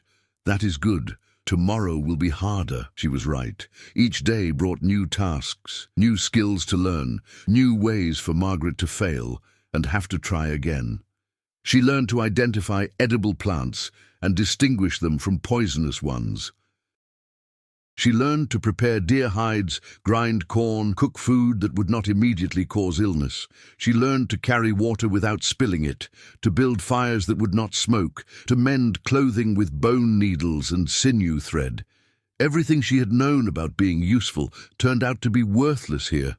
Her piano playing meant nothing when corn needed grinding. Her French meant nothing when hides needed scraping. Her embroidery skills meant nothing when real sewing was required to keep clothes intact. She was starting from nothing, learning to be useful in ways her entire life had trained her to avoid. And the physical labor was only part of the challenge. The other Cherokee women watched her constantly, their expressions ranging from suspicious to openly hostile. When Margaret struggled with a task, they did not help. They whispered to each other in Cherokee and smiled in ways that made clear they expected her to fail. When she succeeded, they found new tasks, harder ones, and watched to see how quickly she would break. Margaret understood. She was the enemy by birth, a symbol of everything they had lost. Her father's name was known here, Colonel Whitford, who had purchased Cherokee land seized by the government, who had built his plantation on their displacement. Her presence was a reminder of that loss, and her suffering was probably satisfying to some. She could not blame them, would not have blamed them even if she could. So she worked, and when the work was done, she worked more. And when women spoke to her harshly, or gave her the worst tasks, or accidentally spilled water she had spent an hour carrying, she said nothing and started again. She would prove herself through persistence, through absolute refusal to give up. Nkosi she saw rarely. He was kept separate, housed with the unmarried men, forbidden from spending time with her until the elders decided whether she would be allowed to stay. When their paths crossed, at the stream or during communal meals, he would meet her eyes and offer a small nod of encouragement. It was enough. It had to be enough. 2 weeks passed, then 3. Margaret's hands developed calluses. Her muscles adapted to the constant labor. Her feet healed completely, leaving only the 2 small scars from the snake bite. A reminder of how this had all started. She learned to understand some Cherokee words, picking up the language through constant exposure. She learned the rhythms of communal life, the unspoken rules that governed behavior, the ways that people who had lost everything still managed to maintain dignity and culture. And slowly, grudgingly, some of the women began to soften toward her. It started with small things. A woman named Salali showed Margaret a better way to grind corn. Another, whose name Margaret learned was Tayanita, corrected her hide-scraping technique with less harshness. Aita herself began offering occasional words that approached approval. Better, or yes, like that, or even once, good work. One evening, as Margaret sat by the fire mending a tear in Aita's dress, the old woman spoke. "You have surprised me," she said quietly. Margaret looked up. "How?" "I thought you would leave after 3 days. Thought you would cry and complain and give up. Thought you would be like all white women, soft and useless." Aita paused, studying Margaret in the firelight. "But you stay. You work hard. You do not complain even when given worse tasks. You do not quit." "I cannot quit," Margaret said simply. "There is nowhere for me to go except forward." "That is true for all of us here," Aita replied. "We cannot go back to what was, can only go forward to what might be. You understand this, maybe. That is why you survive." It was the closest thing to acceptance Margaret had received, and it warmed her more than the fire ever could. The next day, Salali approached Margaret while she was washing clothes in the stream. "Tonight," she said in halting English, "we have gathering. All women come. You come too." Margaret looked up in surprise. "Are you certain? I do not want to intrude. Elder says you have earned place. You come." That evening, Margaret joined the women in a large cabin at the center of the community. There were perhaps 20 women present, ranging from teenage girls to elders in their 70s. They sat in a circle, some working on crafts, some simply talking, all speaking Cherokee in the rapid, comfortable way of people among friends. Margaret sat quietly, not understanding most of what was said, but feeling honored to be included. Ayita sat beside her, occasionally translating key points. The conversation covered everything: concerns about food stores for winter, gossip about various community members, discussions of children's education, memories of the old days before removal. There was laughter and tears, arguments and consensus, the full spectrum of human interaction. At one point, an elder woman Margaret did not know turned to her and spoke in Cherokee. Ayita translated. She asks why you chose to come here, to live among us. Margaret considered her answer carefully. Tell her that I was dying slowly in my old life, that the world I came from demanded I be someone I was not, demanded I participate in systems I could not defend. Tell her that Nkosi showed me another way, a way to live with honesty and purpose. Tell her I chose this life because it is hard but true, and I would rather struggle with truth than live comfortably with lies. Ayita translated, and the room fell silent. The women looked at each other, something passing between them that Margaret could not quite read. Then the elder spoke again, longer this time, her voice carrying weight and authority. Ayita translated as she spoke. She says that all of us here have made similar choice. We chose to hide rather than walk the trail of tears, chose hardship over forced removal, chose to live as Cherokee even when they tried to make us disappear. She says maybe you understand us better than we thought. The elder reached out and placed her hand on Margaret's head, a gesture that felt like blessing, like acceptance, like acknowledgement that she belonged. Margaret felt tears sting her eyes, but refused to let them fall. She had cried enough. Now was time for gratitude. Thank you, she said in Cherokee, one of the few phrases she had learned. Wado. The women smiled. And for the first time since arriving, Margaret felt like she might actually survive here, might actually build a life. After the gathering ended, as Margaret walked back to Ayita's cabin in the darkness, she found Nkosi waiting outside. I heard about tonight, he said quietly. The women's acceptance is most important. If they approve of you, the men will follow. Do the men still object? Some, but less than before. They see you work hard, see you do not complain, see you respect our ways. Nkosi stepped closer, his hand finding hers in the darkness. The elders will make their decision soon.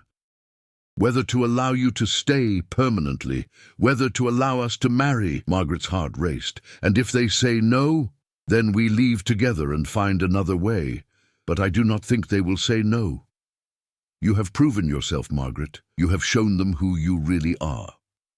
I am still learning who I really am, Margaret admitted. Everything I thought I knew about myself turned out to be wrong. I am not the woman who lived in that plantation house. But I am not fully the woman who lives here either. I am somewhere in between. That is where most of us live, Nkosi said gently. Between worlds, between cultures, between what was and what might be.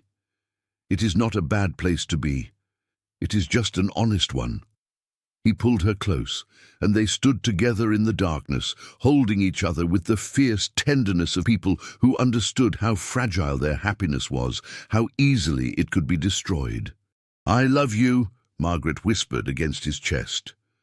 Ageha, he responded, the Cherokee word for my heart. You are Ageha. They stayed like that until Ayita called from inside the cabin that it was time to sleep. Nkosi kissed Margaret's forehead and disappeared into the night, and Margaret went inside, feeling more at peace than she had since leaving the plantation. 2 days later, the elders called a community gathering. Everyone assembled in the open space at the valley center, men, women, children, the entire community of survivors who had chosen these mountains over removal. The elder who had first challenged Margaret's presence stood at the center, his face grave and ceremonial. He spoke in Cherokee, his voice carrying across the valley. Ayita stood beside Margaret, translating in whispers. He says, the community has observed the white woman who came with Nkosi. He says she has worked hard, learned quickly, shown respect for our ways. He says the women have spoken on her behalf. He says—" Aita paused, emotion thick in her voice. "He says she may stay." Relief flooded through Margaret so intensely she swayed on her feet. Nkosi, standing with the other men, caught her eye and smiled, a smile of pure joy that transformed his usually serious face. But the elder was not finished speaking. He says that Nkosi's exile is also lifted, that he may return to the community fully, that his crime of helping slaves escape was not really crime at all, but honor, that they were wrong to exile him. Nkosi's expression shifted to shock, then to something that looked very much like grief, the kind of grief that comes from finally being welcomed home after years of wandering. The elder continued, and Aita translated, "He says that if Nkosi and Margaret wish to marry, according to our customs, the community will witness and bless their union. He says that love which survives such hardship deserves to be honored." Margaret could not stop the tears now. They spilled down her face freely as she looked at Nkosi across the gathering space, as she saw her entire future opening before her. Difficult, uncertain, but hers. The community erupted in voices, some celebrating, some still skeptical, but most accepting the elder's decision with the kind of pragmatic grace that came from having survived worse things than one white woman joining their ranks. Nkosi crossed the space in 3 strides and pulled Margaret into his arms, lifting her off her feet and spinning her around with uncharacteristic exuberance. When he set her down, he was laughing and crying at the same time. "We can stay," he said, as if he still could not quite believe it. "We can build a life here, together." "When?" Margaret asked. "When can we marry?" "Tonight, if you wish. Our ceremonies are simple but meaningful. We speak our intentions before the community and the spirits. We exchange gifts. We promise to support and honor each other. That is all. That is everything," Margaret corrected. "Tonight, then. Let us not wait." That evening, as the sun set over the hidden valley, as the community gathered around a central fire, Margaret Whitford and Nkosi spoke their vows. There was no preacher, no written ceremony, no legal document that would be recognized by the world outside. But there were witnesses, dozens of them, standing in a circle around the fire. There were elders who blessed the union in Cherokee, asking the spirits to protect and guide them. There were women who had accepted Margaret, standing with pride for one of their own. Margaret wore a dress Aita had made for her, simple deerskin decorated with beadwork, more beautiful than anything she had worn in her old life. Nkosi wore traditional Cherokee clothing, his long hair decorated with feathers and leather. They stood facing each other, hands clasped, and spoke the words that bound them. "I choose you," Margaret said in halting Cherokee, the words Aita had taught her. "In this life and beyond, I promise to work beside you, to learn from you, to honor your people as my people. I promise to be worthy of the gift you have given me, the gift of freedom." Nkosi responded in Cherokee, then translated for Margaret. "I choose you. In this life and beyond, I promise to protect you, to teach you, to see you as you truly are, and not as others expect you to be. I promise to build with you a life based on truth, no matter how difficult." They exchanged gifts. Margaret gave Nkosi the silver brush that had belonged to her grandmother, the only thing of value she had brought from her old life. Nkosi gave Margaret a knife he had made himself, its handle carved with symbols that represented protection and partnership. The elder pronounced them married in the eyes of the community and the spirits.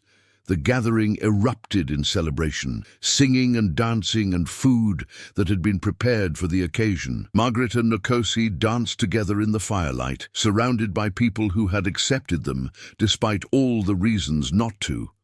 And for the first time in her life, Margaret felt completely at home. Later, as the celebration wound down and people began returning to their cabins, Aita approached Margaret. "You have done well," she said simply. "Better than I expected. You are Cherokee now, if you choose to be, not by blood but by courage. That is worth more." "Thank you," Margaret said, embracing the older woman, "for everything, for teaching me, for accepting me, for giving me a chance when I deserved none." Aita patted her back awkwardly, clearly unused to such displays of affection. "You earned it. Now go with your husband, build good life, make me proud." Nkosi led Margaret to a small cabin at the edge of the community. Their cabin, built while she had been learning and working, a gift from the community to acknowledge their marriage. It was simple. One room, a sleeping platform, a fire ring, shelves for storing food and tools. It had none of the luxuries Margaret had grown up with. But it was theirs, built by their own hands and the helping hands of neighbors, and that made it more valuable than the Whitford plantation with all its finery. That night, they consummated their marriage with a tenderness born of long anticipation and genuine love. There was no shame, no guilt, no sense of transgression, only two people finally allowed to fully express what they felt for each other. Afterward, lying together on their sleeping platform, Nkosi traced the small scars on Margaret's ankle, the two puncture marks where the rattlesnake had struck all those weeks ago. "These scars saved us," he said quietly. "If that snake had not bitten you, if I had not been nearby, if you had not been brave enough to run—" He stopped, shaking his head. "Everything would be different. The venom saved me," Margaret agreed, "but love killed who I was before, killed the woman I was supposed to become, and I am grateful for it." "Do you ever regret leaving?" Nkosi asked. "Do you miss your old life?" Margaret considered the question seriously. Did she miss comfort? Sometimes. Did she miss her mother? Yes. Did she miss the security of knowing exactly what tomorrow would bring? "No," she said finally, "I do not regret it. I miss some things. My mother's laugh, the smell of my grandmother's roses, the sound of rain on the plantation house roof, but I do not miss the life itself. I do not miss being property dressed up as privilege. I do not miss the lies. And if your father finds us, if bounty hunters track us here, then we run again," Margaret said simply. "Together. That is what matters. Not safety or comfort or security, but choosing each other every day, no matter what comes." Nkosi pulled her closer, his lips against her hair. "Ageha," he murmured. "My heart." They fell asleep like that, wrapped around each other, two people who had found home not in a place, but in each other. The weeks turned to months. Summer faded into autumn, and autumn into winter. Margaret's hands grew rough with work, her body strong with labor. She learned to speak Cherokee with increasing fluency, learned the stories and songs and prayers that connected this community to their past. She learned that survival was not just endurance but creativity, finding joy in small things, creating beauty from limited resources, maintaining culture in the face of those who wanted it destroyed. She learned that freedom always carried risk, that choosing your own path meant accepting all the consequences, both good and terrible. And in the spring, she learned she was pregnant. The news filled her with equal parts terror and joy. Bringing a child into this precarious existence seemed almost cruel. The community was constantly at risk, food was never certain, the threat of discovery hung over everything. But when she told Nkosi, he wept with happiness. "A child," he said, placing his hand on her still flat stomach. "Our child, Cherokee and white, born free, belonging to both worlds and bound by neither. They will be proof that love is stronger than hate, that people can choose to be better than the systems they were born into." The community celebrated the news. Aita fussed over Margaret, making sure she ate enough, rested enough, prepared properly. The other women offered advice and assistance, treating the pregnancy as communal responsibility. And in the quiet moments, Margaret would sit with her hand on her growing belly and think about her father, still searching for her. About her mother, probably grieving her as dead. About the life she might have lived as Mrs. Robert Blackwell, suffocating in silk dresses and social expectations. She did not regret her choice, not even for a moment. One late summer evening, as Margaret sat outside the cabin watching Nkosi teach some of the community's children how to track deer, a young boy approached her nervously. "Elder says come quick," the boy said in Cherokee. "White men at valley entrance." Margaret's blood turned to ice. She found Nkosi immediately, and together they ran to where the elders were gathered. A group of 5 white men stood at the narrow entrance to the valley, heavily armed, clearly hunters. They had not yet entered, were being blocked by Cherokee men who had taken defensive positions. Margaret's father was not among them, but she recognized the man in front, James Wheeler, her father's head overseer, known for his cruelty and his skill at tracking runaway slaves. "We're looking for a white woman," Wheeler called out.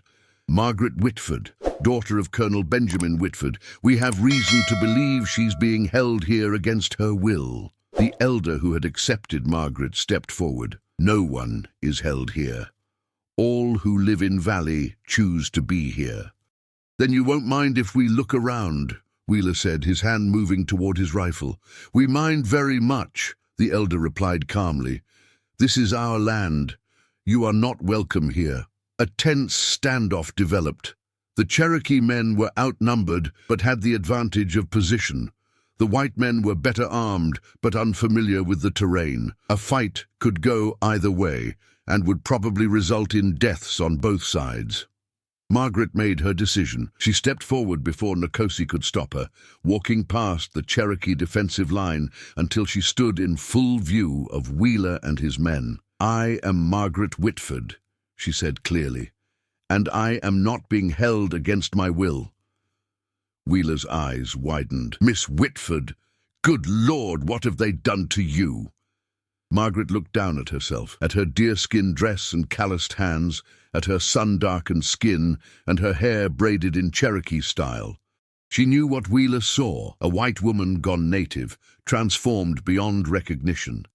"They have done nothing to me," she said firmly. "I chose to come here. I chose to stay. I have made a life here. I am married. I am carrying a child. I am happy." "Your father," Wheeler started. "My father does not control me anymore," Margaret interrupted. "I am not his property. I am my own person, making my own choices. You can tell him that I am alive and well and where I choose to be. Tell him to stop searching. Tell him to let me go." Wheeler looked uncertain. "He'll never accept this. You know that, don't you? He'll keep sending men. He'll never stop looking. Then he will waste his life chasing a daughter who is already gone," Margaret said. "I cannot stop him from searching, but I will not return. Not now, not ever." She turned her back on Wheeler and walked back to where Nkosi waited, her heart pounding, but her steps steady. She half expected to hear a rifle shot, to feel a bullet, to have her father's reach extend even here. But Wheeler did not shoot. He and his men stood for a long moment in silence, then turned and left, disappearing back down the mountain. The crisis passed, but everyone knew it was not over.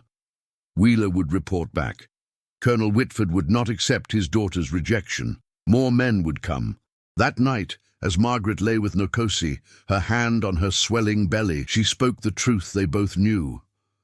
"We will always be hunted," she said quietly. "As long as my father lives, as long as the bounty exists, we will never be truly safe." "No," Nkosi agreed. "We will not be safe, but we will be free, and we will be together. That is enough." Margaret thought about the woman she had been. The girl in silk dresses who had never questioned her privilege, who had accepted her future as inevitable. She thought about the snake bite that had started everything, about poison drawn out by copper hands and lips that saved her life. She thought about the choice she had made to run, and the harder choice to stay. "The venom saved me," she whispered, echoing the words carved into the stone by the river. "But love killed the person I was supposed to be, and I am grateful for it." Nkosi held her close, and they slept peacefully despite knowing that tomorrow might bring more hunters, more danger, more consequences for daring to love across boundaries that society insisted must never be crossed. Because some things were worth the risk, some choices were worth making even when they led to hardship. Some loves were worth dying for, and this was one of them. Years later, travelers passing through the Tennessee mountains would sometimes hear a story told by Cherokee people who remained hidden in the high valleys. They told of a white woman who had chosen to become Cherokee, who had worked and learned and earned her place among them. They told of her marriage to a man who had been exiled for showing mercy, and how their love had brought him home. They told of the children who came from that union, half Cherokee, half white, fully belonging to a new world that was slowly, painfully being born from the ashes of the old. And they told how the woman had grown old in those mountains, her hands rough with work but her spirit unbroken, loved by a community she had chosen and a man who had taught her what freedom really meant. The story became legend, and the legend reminded people that mercy could be stronger than hate, that love could survive impossible odds, that choosing your own path was worth any price. By the split oak where it all began, someone, no one knew who, carved new words beneath the old ones. Venom saved her, love killed us, but we died free. And the wind that whispered through those woods carried the names of two people who had refused to accept the world as it was and had built something better instead. Margaret and Nokosi, Ageha, my heart, forever.